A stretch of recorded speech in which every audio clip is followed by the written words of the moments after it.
بسم اللہ الرحمن الرحیم۔ حضرت معاویہ بن حیدہ رضی اللہ تعالیٰ عنہ نے فرمایا کہ رسول اللہ صلی اللہ علیہ وسلم نے فرمایا، ثلاثۃ لا تری اعینہم النار، تین آنکھیں ایسی ہیں جن کی آنکھوں کو اللہ تعالیٰ نے جہنم کی آگ نہیں دیکھیں گے۔ ان میں سے ایک آنکھ وہ ہے جو اللہ کے راستے میں اللہ کے دین کی حفاظت کے خاطر دشمنوں کا مقابلہ کرنے کے لیے کھڑی رہتی ہے۔ دوسری وہ آنکھ ہے جو اللہ کے خوف سے روتی ہے، تنہائی میں اللہ کے خوف سے کوئی آنکھ روتی ہے تو وہ جہنم اس کے لیے حرام ہے۔ اور تیسری وہ آنکھ ہے جو اللہ تعالیٰ کی حرام کردہ چیزوں سے اپنی آنکھ کو بچا لیتا ہے، روکتا ہے، تو وہ آنکھ بھی المحفوظ رہتی ہے جہنم کی آگ سے۔ یہ حدیث مسند احمد میں، نسائی میں موجود ہے، اور اس حدیث کے شواہد موجود ہیں جس سے حدیث صحیح ہے۔ اور اسی طرح سے حضرت عبادہ بن صامت رضی اللہ تعالیٰ عنہ فرماتے ہیں، رسول اللہ صلی اللہ علیہ وسلم نے فرمایا، اضمنوا لی ستن، مجھے 6 باتوں کی تم ضمانت دے دو، میں تمہیں جنت کی ضمانت دیتا ہوں۔ ان میں سے پہلی چیز ہے کہ جب بات کرو اصدقوا اذا حدثتم، جب بات کرو تو اپنی زبان کو سچائی اور سچائی کے ساتھ بات کرنا، جھوٹ نہیں بولنا۔ اور اسی طرح سے وعدہ کرو تو نمبر 2، وعدہ کرو تو وعدہ خلافی نہ کرنا، کیونکہ وعدہ خلافی کرنا یہ منافقوں کی اور شیطان کافروں کی عادت ہوتی ہے۔ نمبر 3 یہ ہے کہ جب امانت تمہارے ذمہ کی جائے تو امانت میں خیانت نہ کرنا۔ اور نمبر 4 یہ کہ اپنے شرمگاہوں کی حفاظت کریں، اور اپنی شرمگاہوں کو، آج کل جو اسمارٹ موبائل، مختلف قسم کے ٹی وی اور مختلف بازاروں میں بے حیائی کا بازار گرم ہے، تو اپنے شرمگاہوں کی حفاظت کریں، تو اللہ کے نبی نے کہا میں جنت کی ضمانت دیتا ہوں۔ نمبر 5 اپنی نگاہوں کی حفاظت کرنا۔ قرآن میں اللہ نے فرمایا، قل للمؤمنین یغضوا من ابصارہم، کہ اپنے مومنوں سے کہیے کہ وہ اپنی نگاہوں کی حفاظت کریں۔ نمبر 6 یہ ہے کہ کفوا ایدیکم، اپنے ہاتھوں سے کسی کو تکلیف نہ پہنچائیں۔ مسند احمد اور ابن حبان میں یہ حدیث موجود ہے۔ اللہ رب العالمین کا ارشاد ہے سورہ سورہ نور کے اندر، قل للمؤمنین یغضوا من ابصارہم ویحفظوا فروجہم، مومن مردوں سے کہیے کہ اپنے نگاہوں کی حفاظت کریں، نگاہیں نیچی رکھیں، اپنے شرمگاہوں کی حفاظت کریں۔ تو گویا نگاہ یہ مقدمہ ہے شرمگاہوں کو آزاد کرنے کا۔ اور اسی طرح سے مومنوں کو جیسے حکم دیا، ویسے مومن عورتوں کو بھی اللہ نے اس بات کا حکم دیا، قل للمؤمنات یغضضن من ابصارہن ویحفظن فروجہن، مومن عورتوں سے کہیے کہ اپنی نگاہیں نیچی رکھیں اور اپنی شرمگاہوں کی حفاظت کریں، اور اپنے زیب و زینت کو ظاہر نہ کریں، اللہ یہ کہ جو مجبوری میں جو چیز ظاہر ہو جاتی ہے، اور اپنے اوپر چادروں کو اوڑھنی ڈالنے کا اور اہتمام کریں، پردے کا اہتمام کریں۔ اور اسی طرح سے اللہ تبارک و تعالیٰ نے اس سلسلے میں ہمیں حکم دیا ہے کہ ہم اپنی زندگی کی جو برائیاں ہیں اس کو ختم کریں۔ ایک اور حدیث حضرت علی بن ابی طالب رضی اللہ تعالیٰ عنہ نے فرمایا کہ نبی کریم صلی اللہ علیہ وسلم نے کہا، اے علی، تمہارے لیے جنت کا خزانہ ہے، اور تمہارے لیے جنت میں بے شمار چیزیں ہیں، یاد رکھو، اور ایک نگاہ کے بعد دوسری نگاہ کبھی دوبارہ نہیں ڈالنا، اس لیے کہ پہلی نگاہ اللہ تعالیٰ تمہیں معاف کر دے گا، لیکن دوسری نگاہ تمہارے لیے وہ آخرت میں حساب دینا ہوگا۔ دوسری نگاہ ہمارے لیے معاف نہیں ہے۔ یہ حدیث مسند احمد کے اندر آئی ہے۔ جتنا ہو سکتا ہے نوجوانوں کی جلد سے جلد شادیاں کرنا اور ان کے فکر کرنا۔ آج کل جیسا کہ بھئی پیروں پہ کھڑا ہونا چاہیے، فلاں چیز جیسے لوگوں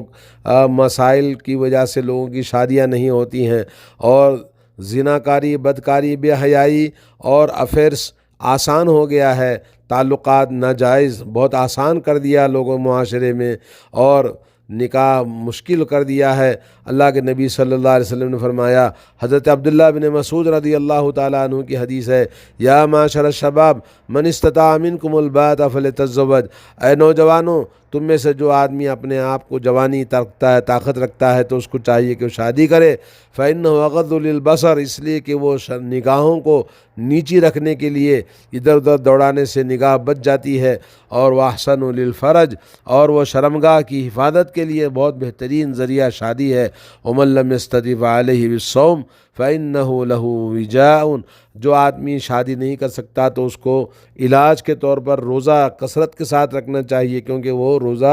اس کے لیے ڈھال ہے۔ صحیح بخاری صحیح مسلم کی حدیث ہے۔ اور اسی حضرت عبداللہ بن عمر بن العاص رضی اللہ تعالیٰ عنہما کی حدیث ہے کہ رسول اللہ صلی اللہ علیہ وسلم نے فرمایا الدنیا متاع وخیر متاعها المرأة الصالحہ، دنیا ساری کی ساری فائدہ اٹھانے کی چیز ہے، لیکن اس دنیا کے اندر سب سے بہترین چیز اگر کوئی ہے جس سے فائدہ انسان کو ہوتا ہے تو نیک صالح عورت ہے۔ صالح عورت کا کسی کو ملنا گویا بڑا خوش نصیب ہے انسان، جس کی گھر جنت بن دیتی ہے، زندگی جنت والی بنا دیتی ہے۔ اور حضرت اسماعیل ابن محمد ابن سعد ابن ابی وقاص اپنے باپ سے روایت کرتے ہیں، وہ اپنے دادا سے روایت کرتے ہیں، انہوں نے کہا رسول اللہ صلی اللہ علیہ وسلم نے فرمایا من سعادت ابن آدم، ابن آدم کی سعادت اللہ نے 3 چیزوں میں رکھی ہے، اسی طرح سے 3 چیزیں شقاوت اور بدبختی کی چیزیں ہیں، اور انسان کی سعادت میں سب سے پہلی چیز ہے کہ کسی انسان کو نیک صالح بیوی مل جائے، اور دوسرا اچھا آرام دہ رہنے کے لیے گھر مل جائے، اور تیسرا یہ کہ اس کے لیے اس کے پاس آرام دہ سواری موجود ہو۔ اور اسی طرح سے انسان کی بدبختی اور شقاوت اور تنگ دلی اور مصیبت کا سبب بنتے ہیں کسی انسان کے پاس نیک بیوی نہ ہو، بری عورت ہو تو گھر جہنم بنا دیتی ہے۔ اسی طرح سے کسی انسان کے پاس برا رہنے کے لیے مکان صحیح نہ ہو اور ماحول معاشرہ میں گندے مقام پر کوئی آدمی رہتا ہے جہاں ہر وقت لوگ بے دینی، بے ایمانی، گالی گلوچ اور بد کلامی اور ہمیشہ غلط ماحول معاشرے کے اندر نہ رہے۔ اور اسی طرح سے تیسرا سواری بھی اسی طرح سے بری سواری بھی انسان کی بدبختی کا سبب بنتی ہے، اور یہ حدیث مسند احمد کے اندر آئی ہے۔ اور ابن حبان میں یہ بھی ہے کہ 4 چیزیں سعادت کی اللہ کے نبی نے بتائی ہیں، ان میں سے نمبر 1 نیک عورت کا ہونا، دوسرا کشادہ رہائش کا مل جانا، اور چوتھا اچھا پڑوسی، نیک صالح پڑوسی کا ہونا، اور چوتھا یہ کہ آدمی اپنی سواری اچھی اس کو مل جائے۔ اور اسی طرح سے 4 بدبختی کی چیزیں اللہ کے نبی نے بتائی، کسی کا برا پڑوسی کا ہو جانا، اور بری عورت کا زندگی کے اندر آ جانا، اور بری سواری کا ہونا، اور اسی طرح سے تنگ رہائش کا ہونا، یہ بھی شقاوت کی چیزیں بتائی گئی ہیں جیسا کہ ابن حبان کی حدیث ہے۔ دوستو، آج عورتوں کو چاہیے کہ اپنی آپ کی اخلاق اور زندگی کی اصلاح کرے۔ اللہ کے نبی نے فرمایا صلی اللہ علیہ وسلم، حضرت انس فرماتے ہیں کہ جو شخص من رزقہ اللہ امرأۃ صالحۃ، اگر کسی انسان کو نیک بیوی ملتی ہے تو گویا اللہ تعالیٰ اس کا آدھا ایمان مکمل کر دیتا ہے، اس کی مدد فرماتا ہے۔ اور فلیتق اللہ فی الشطر الباقی، اور باقی آدھا ایمان کی فکر وہ تقوی کے ساتھ کرے تو اس کے لیے زندگی کی تمام کامیابی حاصل ہو جائے گی، جیسا کہ مسند احمد اور یہ حدیث طبرانی میں اور مسند حاکم میں اور بیہقی نے روایت کیا ہے۔ اور اسی طرح ایک اور روایت میں ہے رسول اللہ صلی اللہ علیہ وسلم نے فرمایا کہ جب بندہ شادی کرتا ہے تو اس کا آدھا ایمان مکمل ہو جاتا ہے، اور آدھا ایمان اللہ تعالیٰ کے ساتھ تقوی پرہیزگاری کے ذریعے مکمل ہو جاتا ہے، جیسا کہ امام بیہقی نے روایت کیا ہے۔ اور حضرت ابو ہریرہ رضی اللہ تعالیٰ عنہ نے فرمایا رسول اللہ صلی اللہ علیہ وسلم کا ارشاد ہے 3 آدمی ایسے ہیں جن کو اللہ تعالیٰ کے اوپر ذمہ داری ہے کہ اللہ تعالیٰ ان کی مدد فرمائے۔ ایک اللہ کے راستے میں جہاد کرنے والا مجاہد، اور دوسرا وہ انسان جو کسی نوکر اپنے مالک سے مکاتبت کر لے اور اس کی مدد کی جائے، اور تیسرا وہ انسان ہے جو اپنی عزت و آبرو کی حفاظت کے لیے شادی کی فکر کرتا ہے، لڑکا ہو یا لڑکی، والدین کی ذمہ داری ہے کہ اپنے بچوں کی مدد کریں اور ان کی شادیاں جلد سے جلد کرا دیں، جیسا کہ رسول اللہ صلی اللہ علیہ وسلم کا ارشاد ہے، ترمذی کے اندر یہ حدیث موجود ہے۔ نبی کریم صلی اللہ علیہ وسلم کی حضرت ابو سعید خدری رضی اللہ تعالیٰ عنہ حدیث مروی ہے، رسول اللہ نے فرمایا تنکح المرأۃ علی احدی خصال 3، عورت کی، لڑکی کی شادی 3 باتوں کی وجہ سے کی جاتی ہے۔ ایک تو یہ تنکح المرأۃ علی مالہا، عورت مالدار ہے، مالدار گھرانے کو دیکھ کر شادی کی جاتی ہے، اور دوسرا عورت کی خوبصورتی اور اس کے جمال اور اس کے اچھائی کو دیکھ کر شادی کی جاتی ہے، اور تیسرا یہ کہ عورت کی دینداری کو دیکھ کر شادی کی جاتی ہے۔ تو اس لیے اللہ کے نبی نے فرمایا ہمیشہ اپنے دیندار عورت کو تم چن لینا، اور عورت کی اخلاق کو دیکھنا۔ والخلق تربت یمینک، کہا کہ تمہارے ہاتھ تر ہو جائیں، یعنی کسی چیز کو جیسے زمین میں ڈھونڈتے ہیں ویسے ڈھونڈ کر دیندار عورت کو، جس کی تربیت اچھی ہو، جس کا خاندان اچھا ہو، تو اس کو دیکھ کر شادی کرنا چاہیے۔ ایک اور حدیث میں حضرت ابو ہریرہ رضی اللہ تعالیٰ عنہ فرماتے ہیں رسول اللہ صلی اللہ علیہ وسلم کا ارشاد ہے تنکح المرأۃ لاربع، 4 باتوں کی وجہ سے لڑکی کی شادی دیکھ کر کی جاتی ہے۔ ایک تو اس کا مال، اور دوسرا اونچا خاندان، اور تیسرا اس کی خوبصورتی، اور چوتھا اس کی دینداری۔ لیکن آپ دینداری کو پہلے اول مقام پر رکھو اور دینداری کو ترجیح دو، اگرچہ کہ تمہارے ہاتھ ڈھونڈنے میں تمہیں تکلیف ہو۔ یہ بخاری کی حدیث ہے۔ حضرت معقل بن یسار رضی اللہ تعالیٰ عنہ سے مروی ہے کہ ایک آدمی نبی کریم صلی اللہ علیہ وسلم کے خدمت میں آیا اور اس نے کہا یا رسول اللہ انی اصبت امرأۃ ذات حسب و منصب و مال، میں نے ایک عورت کو رشتہ پایا ہے اور وہ عورت بڑے خاندان والی ہے، بڑے مالدار والی ہے اور بڑے اونچے خاندان و مقام والی ہے، الا انہا لا تلد افاتزوجھا،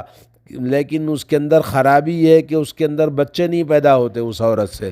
تو کیا میں اس عورت کے ساتھ شادی کروں؟ تو نبی علیہ السلام نے اس آدمی کو منع فرمایا۔ اور اس کے بعد دوسرا آدمی آیا اور کہنے لگا اسی طرح سے جیسے اس نے پہلے والے نے کہا، اور اس کے بعد تیسرا آیا اس نے بھی ایسے ہی کہا، تو نبی علیہ السلام نے فرمایا تزوج الودود الولود،